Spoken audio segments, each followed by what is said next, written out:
స్థితిగతులను ఆయన మార్చబోయే సమయము ఆసన్నమైనది.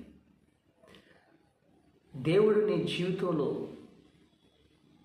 ఆయన యజమానుడిగా ఉంటే నీ జీవితాన్ని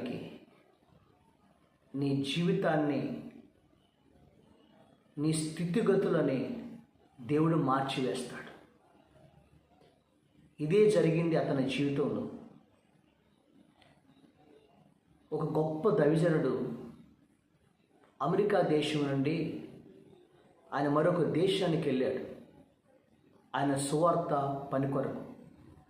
ఆయన ఫ్లైట్ దిగిన వెంటనే మధ్యాహ్నం కావచ్చింది. లంచ్ చేసి వెళ్దామని ఆ ఎయిర్పోర్ట్కి ఎదురుగా ఉన్నటువంటి రెస్టారెంట్కి వెళ్ళాడు. అది 5 స్టార్ హోటల్. అది ఆ రెస్టారెంట్కి వెళ్ళే వరకు రెస్టారెంట్ అంతా ఖాళీగా ఉంది. ఆ రెస్టారెంట్ ముందు కార్లు కానీ ఎక్కువ లేవు. సరే ఎందుకైనా భోంచేసి వెళ్దామని అతను హోటల్లోనికి వెళ్ళాడు. ఆ హోటల్లోనికి వెళ్తే ఆ హోటల్ అంతా కూడా ఎదర్ టేబుల్స్ క్లీన్గా లేవు. ఈగలతో దోమలతో చాలా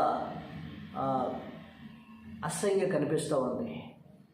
ఆయన ఆకలి అవుతుంది కదా, మరి తప్పదు భోంచేసి వెళ్దామని అతను లంచ్ ఆర్డర్ ఇచ్చాడు. చెప్పాడు వచ్చేవారు. ఆ లంచ్ తీసుకొచ్చినప్పుడు అతను భోజనం చేస్తుండగా అతను భోజనం చేయలేకపోయాడు. అంత టేస్ట్గా లేదు, చాలా బాగాలేదు. సగం తినేసి ప్లేట్లో చేగట్టుకు వేసుకుని ఆయన బిల్ ప్లే చేసి వెళ్ళిపోయాడు. బయటకు వస్తే అనుకున్నాడు, హోటల్ చూస్తే పేరుకి చాలా పెద్ద రెస్టారెంట్, కానీ లోపల చూస్తే భోజనం కానీ హోటల్ కానీ నీట్నెస్ లేదు, క్లీన్ లేదు. అందుకని ఈ హోటల్ ఎప్పుడు కూడా ఇలా ఈగలతో తోలుకుంటూ కూర్చున్నారు అనుకుని ఆయన వెళ్ళిపోయాడు.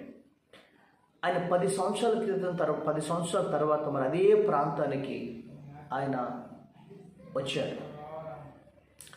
వచ్చి ఎయిర్పోర్ట్ ఎదురుగా హోటల్ దగ్గరికి వెళ్ళి లంచ్ చేసి వెళ్దామని చూసేవారికి ఏం జరిగిన విషయం ఏంటంటే, ఆ హోటల్ ముందు అంతా కూడా కారులతో కిక్కిరిసిపోయింది. పార్కింగ్ అంతా, ఆ హోటల్ అంతా కూడా జిగ్జిగ్ లైట్లతో దగదగ మెరిచిపోతూ ఉంది. ఏంటి ఎంత మార్పు అనుకుని వెళ్ళాడు. ఆయన వెళితే కానీ వేకెన్సీ లేదండి, వెయిట్ చేయమన్నారు. ఆయన 2 అవర్స్ తర్వాత వేకెన్సీ దొరికింది. లోపలికి వెళ్ళాడు. లోపలికి వెళ్ళి చూస్తే హోటల్ అంతా కూడా చాలా నీట్గా ఉంది. టేబుల్స్ నీట్గా ఉన్నాయి. తర్వాత హోటల్ అంతా కూడా ఫుల్ రద్దీగా ఉంది, ఖాళీ లేదు. తర్వాత భోజనం చూస్తే చాలా టేస్ట్గా ఉంది, చాలా అద్భుతంగా ఉంది. ఆయన ప్రశాంతంగా కూర్చుని తినేలేడు. బిల్ కౌంటర్ దగ్గరికి వెళ్ళిన తర్వాత అడిగాడు, సార్ 10 సంవత్సరాల క్రితం ఇదే హోటల్ కదా? ఇదే హోటల్. ఇదే రెస్టారెంట్ కదా? ఇదే రెస్టారెంట్. మరి 10 సంవత్సరాల క్రితం ఈ హోటల్లో అసలు ఎవరు జనాలు లేరు, అంత భోజనం టేస్ట్గా లేదు, అసలు ఎవరు లేరు, కానీ ఇప్పుడు ఇంత మారిపోయింది. కారణం ఏంటంటే ఆవిడ పైకి చూపించాడు. అండర్ ద న్యూ మేనేజ్మెంట్ అని వ్రాయబడింది.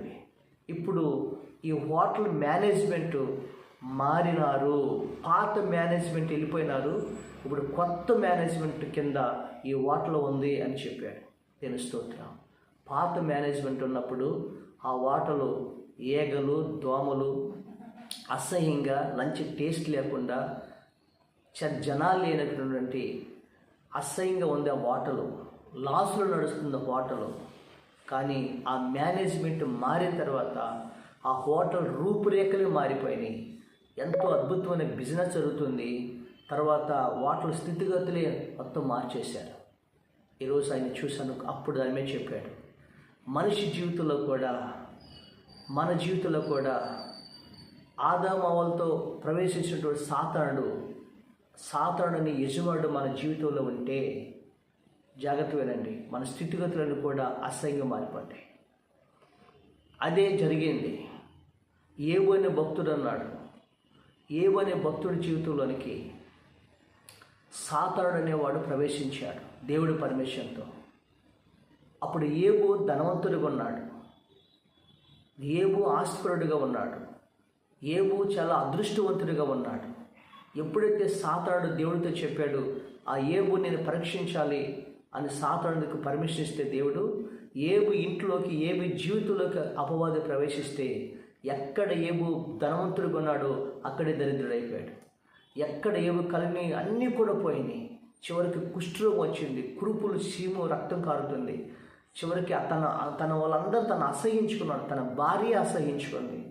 చివరికి తన స్థితి ఎలా మారిపోయిందంటే హీన స్థితి, దీన స్థితి, అసహ్య స్థితిలో మారిపోయాడు. కారణం తెలుసా? సాతాను అండర్లో ఉన్నాడు ఏబు. సాతాను యజమానుడుగా ఉన్నాడు ఏబు జీవితంలో. అప్పుడైనా సాతాను యజమానుడుగా ఉన్నప్పుడు ఏబి జీవితం దీన స్థితిగా మారిపోయింది, హీన స్థితిగా మారిపోయింది, దౌర్భాగ్య స్థితిగా మారిపోయింది. సమస్తాన్ని కోల్పోయాడు. ప్రేమ దేవుడి బిడ్డలారా, నీ జీవితానికి, నీ ఇంటికి సాతానుడు యజమానుడుగా ఉండకూడదు. పాపం వెలుబడే చేసే ఇంటిగా ఉండకూడదు.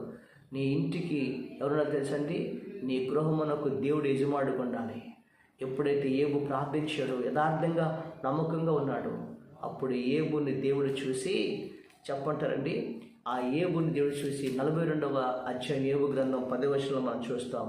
మరలా ఏబుకి క్షేమస్థితిని దేవుడు దయచేసను. హల్లెలూయా. ఏ స్థితి దయచేసానండి? ఏబుకి మరలా క్షేమస్థితిని దయచేసను. ఏబుకి పూర్వం కలిగిన దానికంటే 2 అధికముగా ఇచ్చాను. అప్పుడు ఏబు ప్రపంచంలోనే ధనవంతుడిగా దీవించబడ్ను.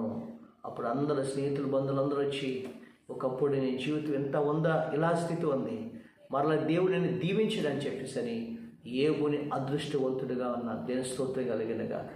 ఏబు జీవితంలో యజమానుడు మారాడు. యేసు ప్రభు దేవుడే యజమానుడిగా వచ్చాడు. సాతానుడు ఏబు జీవితాన్ని మొత్తం కూడా అంతా కూడా హీన స్థితిలో పడేసింది, కుష్ఠరోగం కలుగజేసింది, పిల్లలు చనిపోయారు, సమస్తాన్ని కోల్పోయాడు. మరలా దేవుడు ఏబు జీవితంలో ప్రవేశించిన తర్వాత ఏబు స్థితిగతులు మారిపోయినాయి. ఏబు క్షేమస్థితి వచ్చింది. ఏబుకి మరలా పోగొట్టుకున్న దానికంటే 2 అంతలు దేవుడు ఇచ్చాడు. కారణం తెలుసండి, అండర్ ద జీసస్, దేవుడి యొక్క అండర్లో ఏబు వచ్చేసాడు. దిన స్తోత్రం. ఏబు ఇంటికి, ఏబు జీవితానికి దేవుడు యజమానుడుగా వచ్చేసాడు. ఈరోజు నీ జీవితానికి దేవుడు యజమానుడుగా ఉంటే నీ జీవితంలో పోగొట్టుకున్న సమస్తాన్ని తిరిగిస్తాడు.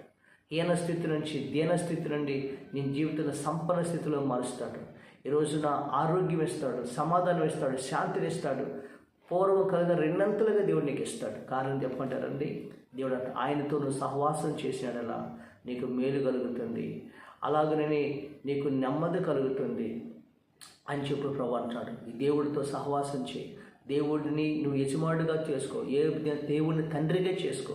నీ ఇంట్లో ప్రార్థన, దేవుడితో సహవాసం చేస్తే ఆ దేవుడు నీ స్థితిగతులు మొత్తం మార్చేసి, ఆ దేవుడు యుగయుగాల నుండి నిత్య జీవన కడిచి నీ స్థితిని, నీ గతిని, పరిస్థితి మొత్తాన్ని కూడా ఆశీర్వాదకరంగా మార్చునుగాక. ఆమేన్. ఆమేన్. తండ్రి, ఈ వాక్యం నీ బిడ్డలందరి జీవితాలు ఫలింపచేసి, ప్రభా, సాతానుడు తన కుటుంబాల నుంచి దూరపరిచి మీరే కుటుంబానికి యజమానుడిని దీవించమని, వాళ్ళ స్థితిగతులు మార్చమని యేసు నామమున చున్నాము తండ్రి. ఆమేన్. దేవుడు మిమ్మల్ని దీవించును గాక.